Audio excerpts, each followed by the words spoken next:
آج ہم ایک عجیب دور میں جی رہے ہیں.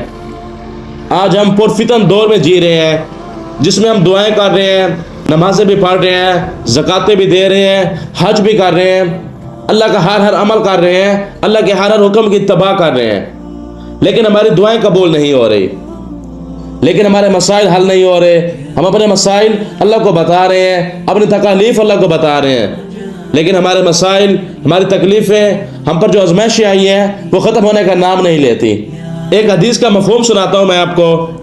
اللہ کے نبی جناب محمد رسول اللہ صلی اللہ علیہ وسلم نے فرمایا, 3 لوگ ایسے ہیں جن کی دعا کبھی قبول نہیں ہوتی.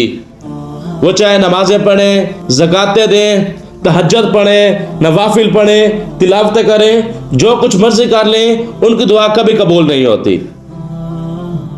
وہ 3 لوگ کون سے ہیں؟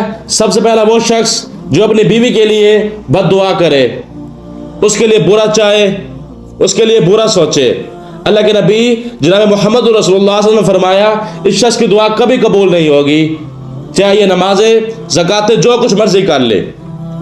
دوسرا شخص جو اپنے ملازم کے لیے, اپنے نوکر کے لیے, اپنے خادم کے لیے بد دعا کرے, اس کے لیے برا سوچے یا اس کے لیے برا چاہے. اللہ کے نبی نے اس کے بارے میں فرمایا, اس کی دعا بھی کبھی قبول نہیں ہوگی.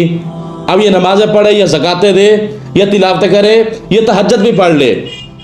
اور تیسرا وہ شخص جو اپنے مسلمان بھائی سے یا مسلمان سے لین دین کرے اور اس کو لکھے نہ. اللہ قرآن میں بھی حکم دیا ہے, اے ایمان والو, جب تم آپس میں لین دین کیا کرو, آپس میں تجارت کیا کرو, آپس میں کاروبار کیا کرو, تو اس کو لکھ لیا کرو, تاکہ بعد میں کوئی جھگڑا نہ بنے, کوئی فساد نہ بنے. اگر ہم اپنے معاشرے کی طرف دیکھیں تو سارا نظام اس کے خلاف چل رہا ہے. اللہ کے حکم کی نافرمانی کی جا رہی ہے, اللہ کے نبی کی حدیث کی بھی نافرمانی کی جا رہی ہے. ہم جب کوئی کاروبار کرتے ہیں, کوئی لین دین کرتے ہیں, تو اس کو لکھنے کے لیے تیار نہیں ہوتے. کہتے ہیں کہ یار تو میرا بھائی ہے, تو میرا دوست ہے, تو لے جا, مجھے اعتماد ہے تجھ پہ.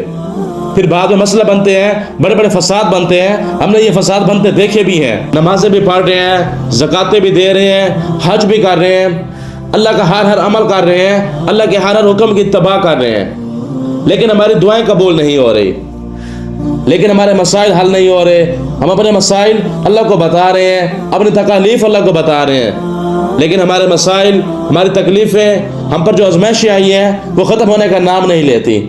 زکاتیں دیں, تہجد پڑھیں, نوافل پڑھیں, تلاوتیں کریں, جو کچھ مرضی کر لیں, ان کی دعا کبھی قبول نہیں ہوتی. وہ 3 لوگ کون سے ہیں؟ سب سے پہلا وہ شخص جو اپنی بیوی کے لیے بد دعا کرے, اس کے لیے برا چاہے, اس کے لیے برا سوچے. اللہ کے نبی جناب محمد رسول اللہ صلی اللہ علیہ وسلم نے فرمایا, اس شخص